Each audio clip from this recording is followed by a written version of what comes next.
ভাই, এই যে বিল্ডিংটা দেখতেছেন, কেমন লাগে আপনার? সুন্দর না?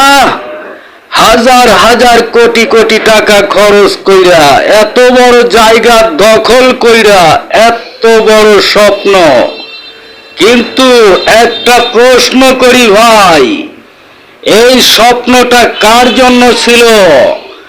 আজকে ৮-১০ বছর ধরে এই বিল্ডিংটা দাঁড়িয়ে আছে, কিন্তু ভিতরে কোনো শ্রমিক নাই, না কোনো মেশিনের শব্দ, না কোনো শ্রমিকের ডাক, শুধু নীরবতা আর অপচয়।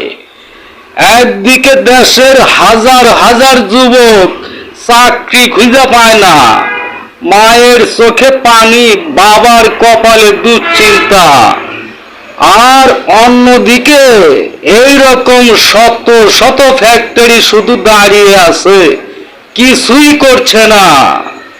আরে ভাই, আপনারা যারা মালিক, যারা নেতা, যারা দায়িত্বে আছেন, একটা কথা বলি, আপনি একা যদি না পারেন ১০ জনকে সাথে নেন, পার্টনারশিপ করেন, বিদেশি ইনভেস্টরম্যান আনেন, কিন্তু এইভাবে ফাইলা দিয়ে রাখেন না। কারণ এই একটা ফ্যাক্টরি চালু হলে কমপক্ষে ৫,০০০, ১০,০০০, ৫০,০০০ মানুষের জীবনে আলো জ্বলবে। একটা ফ্যাক্টরি মানে শুধু একটা বিল্ডিং না, এইটা একটা এলাকার অর্থনীতি, একটা গ্রামের স্বপ্ন, একটা পরিবারের হাসি। সরকারের কাছে বলতেছি, আপনারা একটু নজর দেন, যেগুলো বছরের পর বছর বন্ধ, সেগুলোর একটা লিস্ট তৈরি করেন। যারা চালাতে পারে না তাদের কাছ থেকে নিয়ে অন্যদের দেন, যারা কাজ করতে চায় তাদের সুযোগ দেন। আর আমাদের সমাজের মানুষ, আমরাও তো চুপ থাকতে পারি না। আমরা যদি সচেতন হই, আমরা যদি প্রশ্ন করি, তাহলেই তো পরিবর্তন হবে। কারণ এই দেশের প্রত্যেকটা ইট, প্রত্যেকটা বিল্ডিং আমাদের টাকায়, আমাদের ঘামের দামে তৈরি। এগুলো পরিত্যক্ত থাকার জন্য না, এইগুলো চালু হওয়ার জন্য, এগুলো মানুষের জীবন বদলানোর জন্য।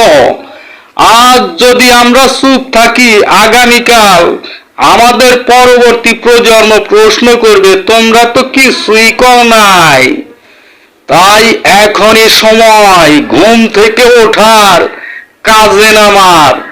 চোখ দিয়ে দেখো, প্রশ্ন করো, এই বিল্ডিং গুলা আর নীরব না থাকুক।